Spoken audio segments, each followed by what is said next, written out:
When the producers of American Spotlight chose Clara Bell, they thought they were staging a touching but funny moment for TV. At 66 years old, wearing a faded flowered dress and simple shoes, Clara looked utterly misplaced among the dazzling young hopefuls. The idea was simple. Audiences love to root for underdogs and then laugh a little when they fell short. But Clara Bell had other plans she herself didn't even know about yet. In her modest apartment in Willow Creek, Indiana, Clara sat by the window, sipping coffee as the golden morning light danced through lace curtains. She loved these mornings. Crosswords spread before her, the warmth of routine wrapping her like an old quilt. 7 letters, musical term for very loud, she muttered under her breath. Her pen scratched confidently across the puzzle. Fortissimo. At 66, Clara's life had slipped into a comforting rhythm. Mornings solving puzzles, afternoons volunteering at the local library, evenings singing quietly at the back of her church choir. Blending in, never standing out, that was how she liked it. Until the phone rang. "Clara, it's Nancy from choir!" A cheerful voice burst through the receiver. "Did you see the announcement? American Spotlight is holding auditions at the convention center next week." Clara chuckled, setting her coffee cup down. "Nancy, you know those shows are for young folks, not for church ladies like us." "Nonsense. You have the most beautiful voice I've ever heard.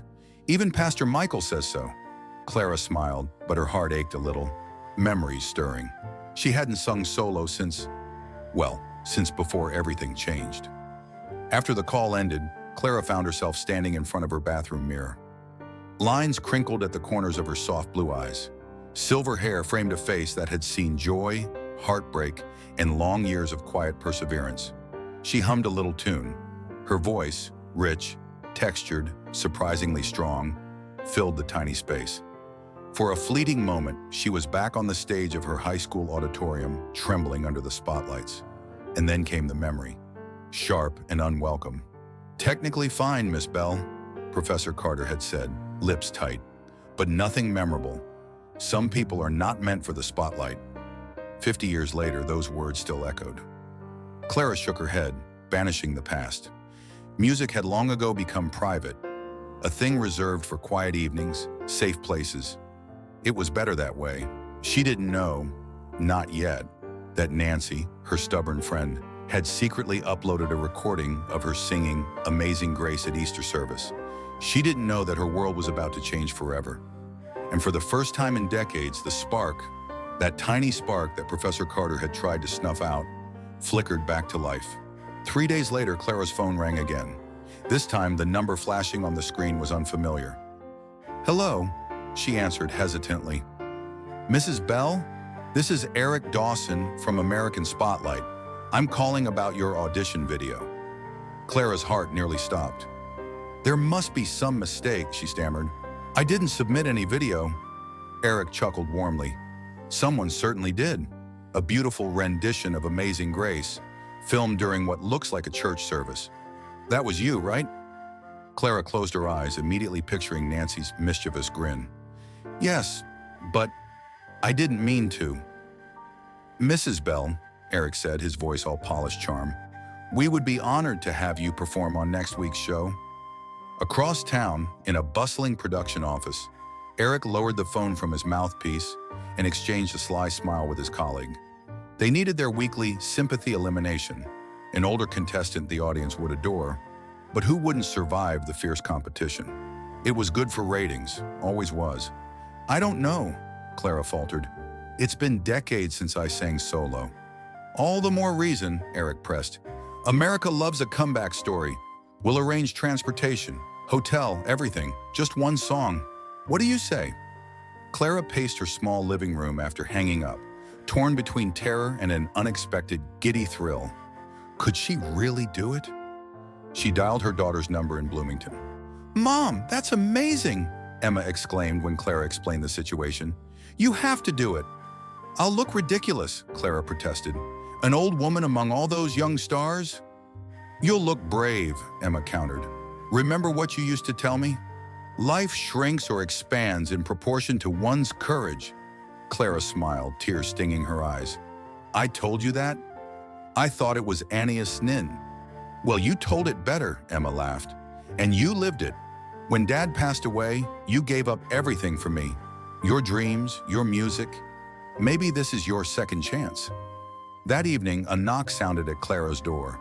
There stood Nancy, a guilty bouquet of daisies in hand.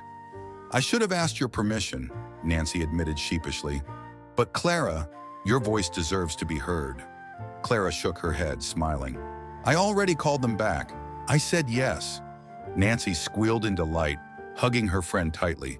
You're going to be wonderful. Neither of them knew that in the American Spotlight production office, Clara's file had already been discreetly flagged SE, as sympathetic elimination.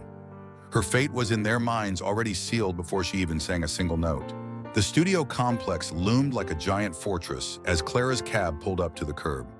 Her hands clutched her purse tightly as a young production assistant, barely older than Emma, whisked her through endless corridors. First time on TV? The girl asked without looking up from her clipboard. Is it that obvious? Clara smiled nervously. Don't worry, the assistant chirped. Most contestants are nervous. First stop, hair and makeup. The makeup room was a whirlwind of activity. Young singers with flawless skin dabbing at lip gloss, dancers stretching impossibly in corners, teenagers practicing guitar riffs under their breath. Clara, in her simple blue dress with embroidered flowers, the same dress she'd worn to her granddaughter's baptism, felt utterly, painfully out of place. A brisk woman with a no-nonsense bun appeared in front of her. Clara Bell, she asked. Without waiting for an answer, she waved Clara toward a chair. Let's see what we can do here. 90 minutes later, Clara barely recognized the woman in the mirror. Her silver hair had been softly waved, her lips painted a fresh pink, and a dusting of shadow brightened her gentle eyes. Not too much, I hope, Clara said timidly. You look beautiful, honey, the makeup artist assured her. Age appropriate, but camera ready. In the rehearsal room, contestants milled around nervously as Eric Dawson, clipboard in hand, surveyed the room with critical eyes. When he reached Clara, his smile was tight, almost mechanical. Mrs. Bell, our golden girl, feeling ready? A bit overwhelmed, Clara admitted. Good, he said, patting her shoulder. Audiences love authenticity. As he walked away, Clara overheard him whispering to a fellow producer. Perfect for the sympathy segment. Grandma America wishes they had. Her heart sank. Was that all she was to them? A pawn in their ratings game? At lunch, Clara sat alone, nibbling on a turkey sandwich, trying to steel her nerves. A young woman with purple hair and a scatter of piercings flopped into the seat across from her. Hey, she grinned. I'm Lily. You're the church lady, right? Clara chuckled softly. I suppose I am. Lily leaned in, voice dropping to a conspiratorial whisper. Don't let Eric fool you. I've worked backstage before. Every season they pick someone older, to either be a joke or a tearjerker. It's all about ratings. The words stung, but Clara smiled with quiet dignity. I see, she said simply. What are you singing? Lily asked. At last, Clara replied. It was my husband Samuel's favorite. Lily's eyebrows shot up. Whoa, bold choice. That's not an easy song. Clara smiled gently. He used to say I sang it better than Etta James herself. Lily slapped the table, laughing. Then you better go out there and prove them all wrong, church lady. Clara tucked those words into her heart like a secret weapon. Night had fallen outside the studio, but inside, final rehearsals rumbled on under the harsh, relentless lights. In a small dressing room tucked behind the stage, Clara sat hunched over a sheet of music, her hands trembling slightly. Only hours remained before the live broadcast. A soft knock broke her focus. Mom! Emma burst through the door, arms open wide. She had driven 3 hours straight just to be there. You look amazing, Emma breathed, pulling her mother into a hug. Clara clutched her daughter tightly. I feel like an imposter, she confessed. Everyone else is so young, so full of energy. And here I am wearing a dress older than half the contestants. Emma pulled back, searching her mother's eyes.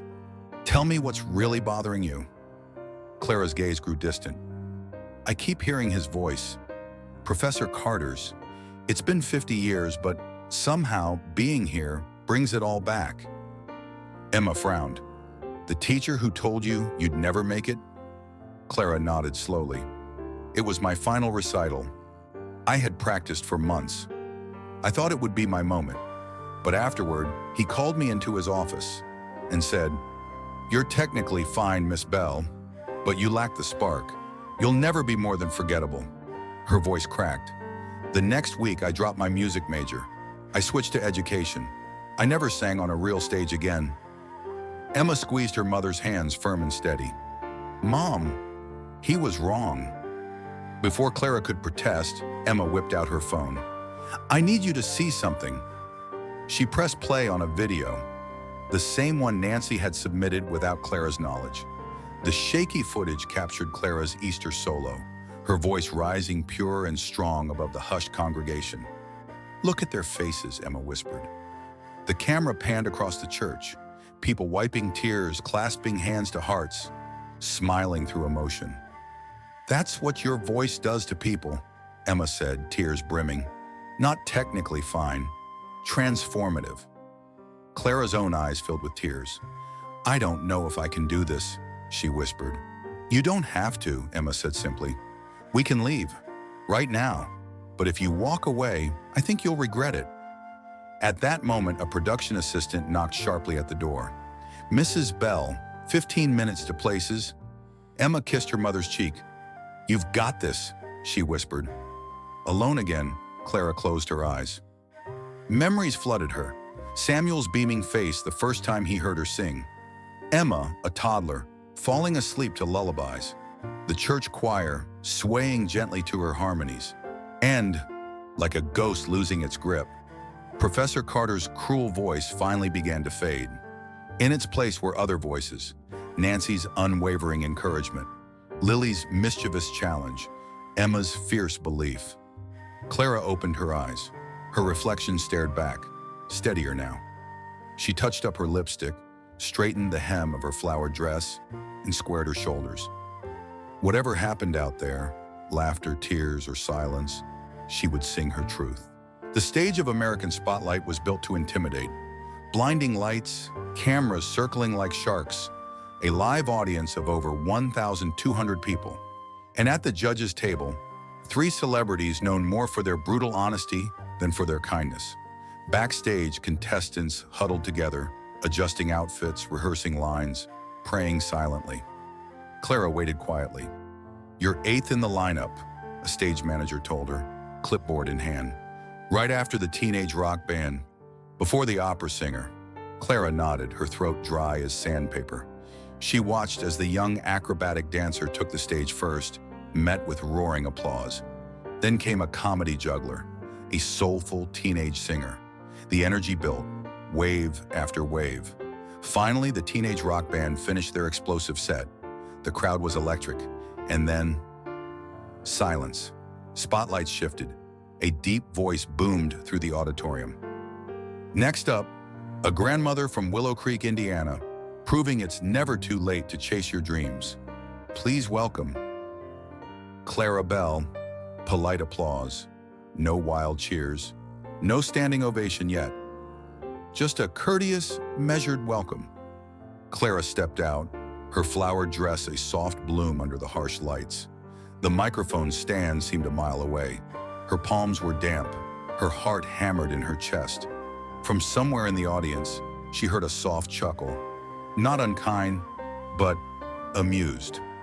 A judge leaned into his microphone. "Good evening, Mrs. Bell," he said with a warm, teasing smile. "Tell us a little about yourself." Clara smiled back, nerves making her voice tremble. "I'm Clara Bell, 66 years old, from Willow Creek, Indiana. I'm here because my friend Nancy secretly submitted a video of me singing at church." Laughter rippled through the audience, genuine, affectionate. "And what will you be performing for us tonight?" the female judge asked. "At last," Clara replied. The judges exchanged knowing glances. It was a notoriously difficult song, a song that had humbled singers half her age. The first soft strings of "At Last" swelled through the theater. Clara closed her eyes, letting the music wash over her. She remembered Samuel, her late husband, twirling her around the living room, both of them laughing like teenagers.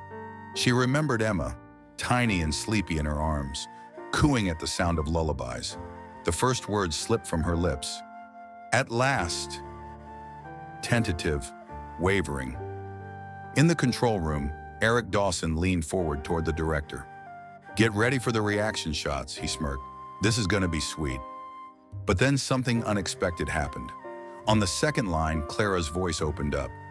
Rich, velvety, full of decades of love, heartbreak, hope, and resilience. This wasn't a flawless, youthful pop singer's voice. It was something deeper, something real. "My lonely days are over," she sang, voice soaring. The audience, prepared to snicker kindly, fell into stunned silence. Mouths opened, eyes widened. Even the judges leaned forward, spellbound. In the wings, Emma pressed her hands to her mouth, tears already spilling down her cheeks. Clara wasn't just singing the song, she was living it. Every note carried the weight of love lost, dreams deferred, battles fought quietly in the background of everyday life. "You are mine at last," the final note, delicate yet powerful, floated across the auditorium and hung in the air. For a heartbeat, for a breathless second, there was only silence.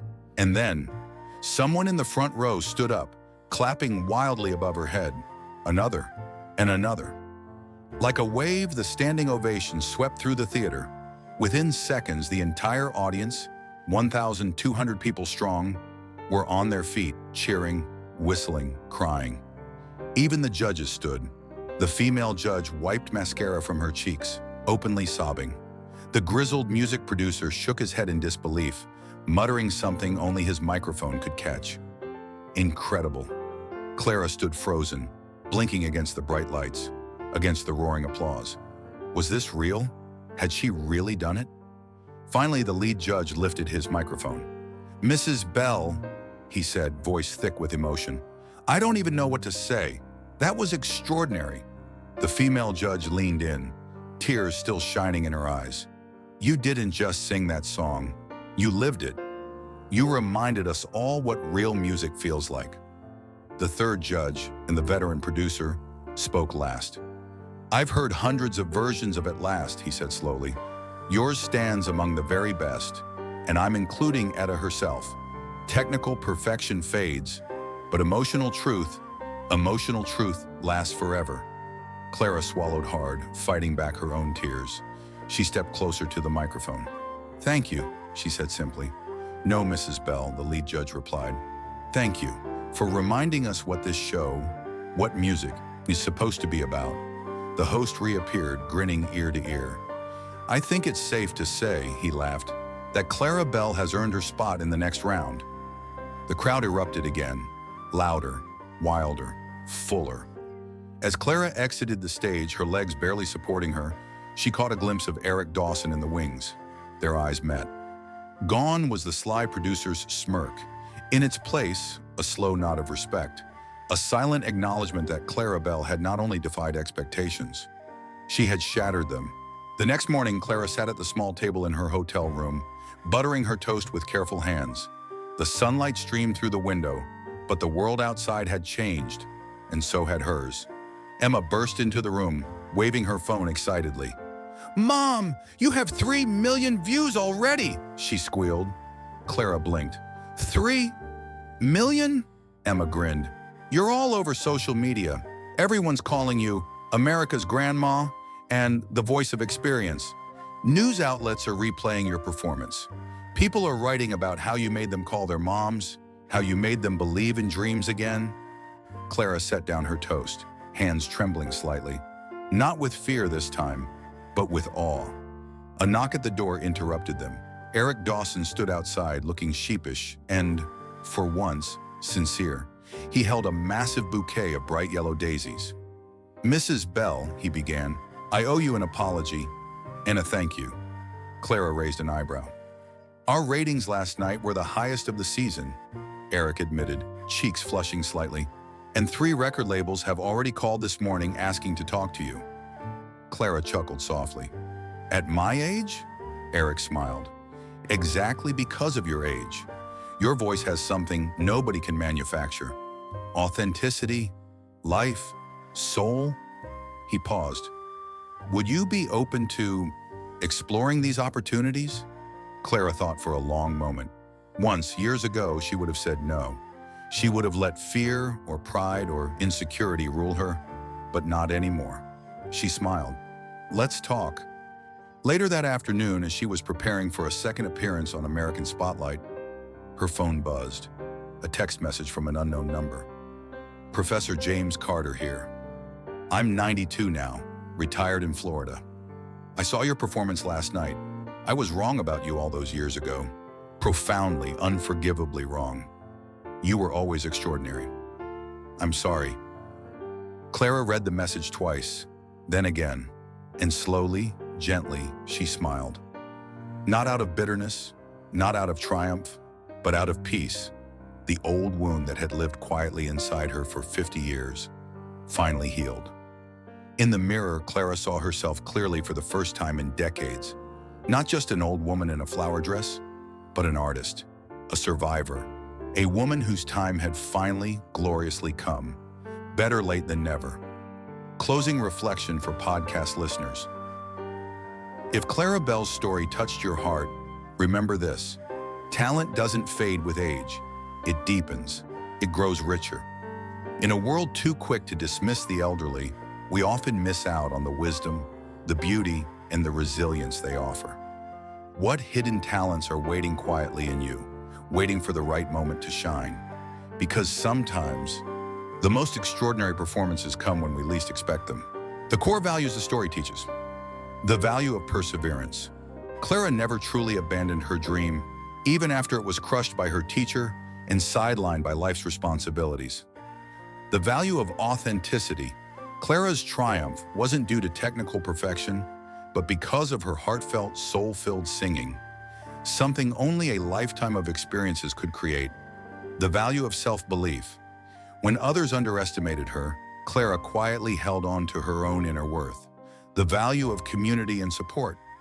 It was the love and encouragement from friends and family that reignited her dream. The value of healing. Professor Carter's apology showed that even decades-old wounds can finally heal through genuine remorse and forgiveness. The big lesson from the story: it is never too late to chase your dreams. Life will always offer you a second chance, if you have the courage to step into your own spotlight. The story also reminds us, age does not diminish talent or passion. Sincerity will always reach the hearts of others. We should never judge people based on appearances or age. Old wounds can be healed by kindness, even if it comes late.